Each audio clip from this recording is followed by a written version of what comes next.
Good morning, good day, good evening, good afternoon, whatever it is, wherever you're at, whenever you're watching this video. Hey, so last box hunt, box number 18, was a phenomenal box. I actually pointed it out, gave points to everything based off of Quinn's coins, and they were all customer wrapped rolls. I don't think we're going to beat that. We had a buffalo, we had a silver, we had a proof, and we had a book filler. So this one we got a nice tight bank box. They looked circulated when I looked underneath them. Let's take a look here on top. Let's get a little extra light in here. See if anything's jumping out at us. I'll try something different. We do have circulations. We got some older ones there. Nothing jumping out on that end. Let me just look at a couple of these here. Okay, 64. 62. So we got some 60s in there. So we do have some circulated. We do have this box. We're going to try doing it this way to flip it just so I could look at the bottoms. They looked a little bit newer. We got a nice dark one over there. All right, no Buffalo Enders. No silver Enders that we can see. Really? Am I reading that right? That dark one is 1979. Wow. That's odd to see one that dark. All right, so there we go. Just like the last one, unless there is some amazing find, I'll bring you in halfway through the box. And then at the end, always in for great finds along the way. Giving me a second to get this going, and I'll see you in a second. Take a look at this, folks. I hope this is going to be the sign of this box. This is roll number 2, and look what's staring at the face. That is a P mint mark above the Monticello. That is a war nickel, 35% silver. We got right behind it a 63. But let's take a look and see what the date is. In 3, 2, 1, 1943, Philadelphia. That is a common war nickel, but it's a war nickel nonetheless. Roll number 2, bring you in for the next one. Look what just showed up face forward. I don't know, let's see if we can get that date in there for you to see. Look at that coloration, 1944. You know what that means. That is another war nickel. This is roll number 9 on this. So this is our second war nickel in the first 10 rolls of this box, and that is Philadelphia as well. So we got a 1943 and a 1944 war nickel. 2 war nickels, 9 rolls. I'm hoping this box keeps providing. All right, folks, here we are halfway through the box. Roll 25 just finished, and not as good as the customer wrapped rolls in many cases, but just as good in others. So right now we're at 2 foreign finds. We have a 1989 Very Dirty and a 1993 Canadian nickels. We do have one 1968 San Francisco to add to my collection. And just like the last box, we got another 2009 lower mintage Philadelphia. So again, similar to the last box, there. This row, not as good as the last box, and better, if that makes sense. So we have a 1940, and that is a Philadelphia Dirty, corroded, common coin. We have a 1942. That is the non-silver Denver, so that is as well a common 40. These two, however, is where it got better. Last box I had only one, but here we have back-to-back. We have a 1943. That's a silver war nickel from the Philadelphia Mint. And we have a 1944. Look at that. So 2 silvers in the first half of the box, also from the Philadelphia Mint. So we have 2 silver war nickels.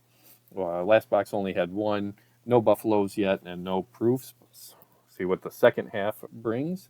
Of our 50s, we have 2 1952, both of which are Philadelphia. 53, we do have a 1953 Philly and a 1953 Denver. So we got one from each of those. 1954 common. Yeah, 54, if that focuses. There we go. That is also from the Denver Mint. And we have two 1959s, both of which are Denver minted.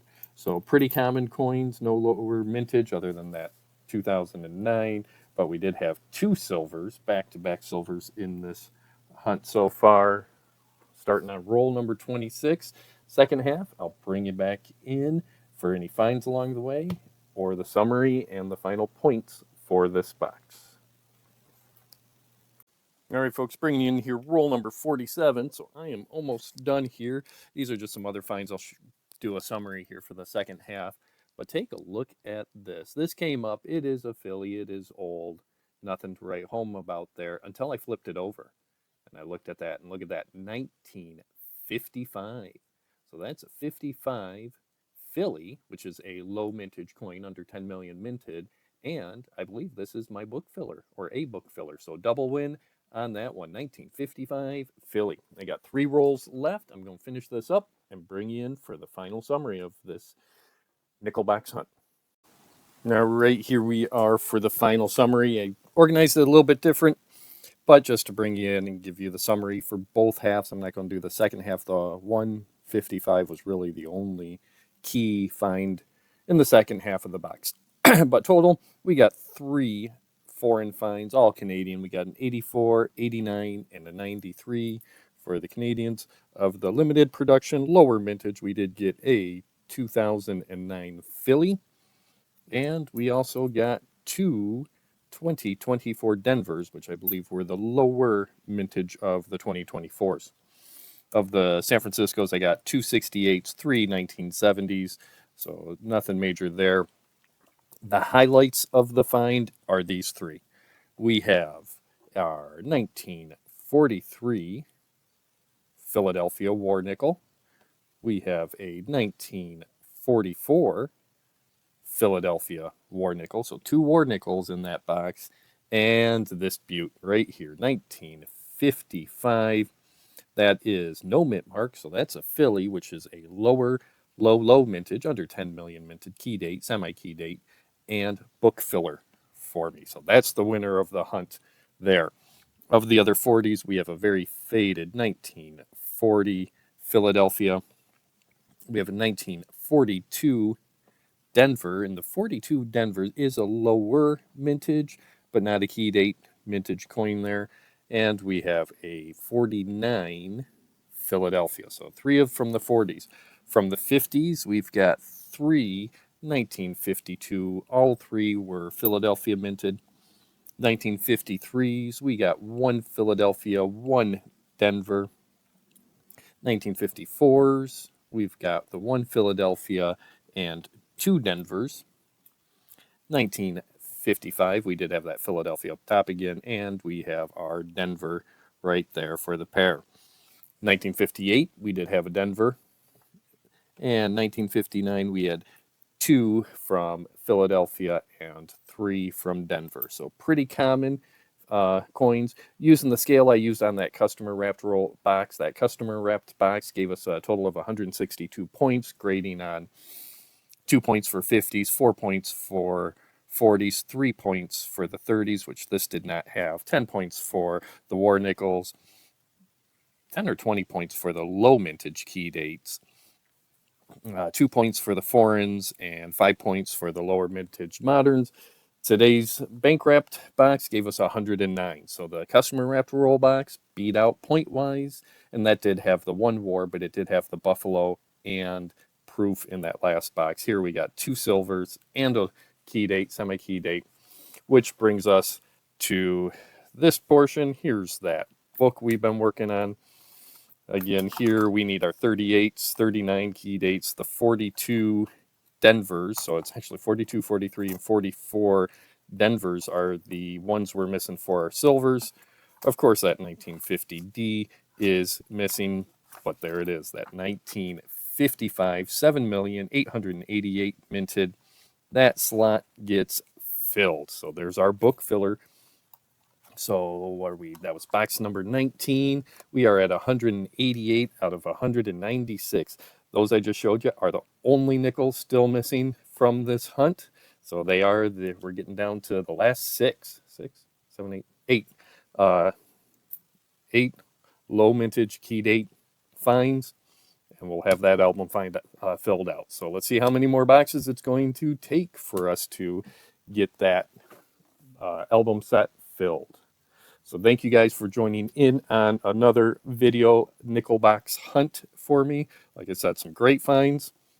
Give me those thumbs up if you're liking these videos. Add those comments below if you have any suggestions, recommendations, video, audio. I could always have room for improvement. If you haven't given me the thumbs up, click that button now. And if you haven't subscribed, do so now. It's free. Work that YouTube algorithm. For those who have subscribed, thank you for your subscriptions. And until the next time, have yourselves a wonderful, wonderful, wonderful day, and happy hunting.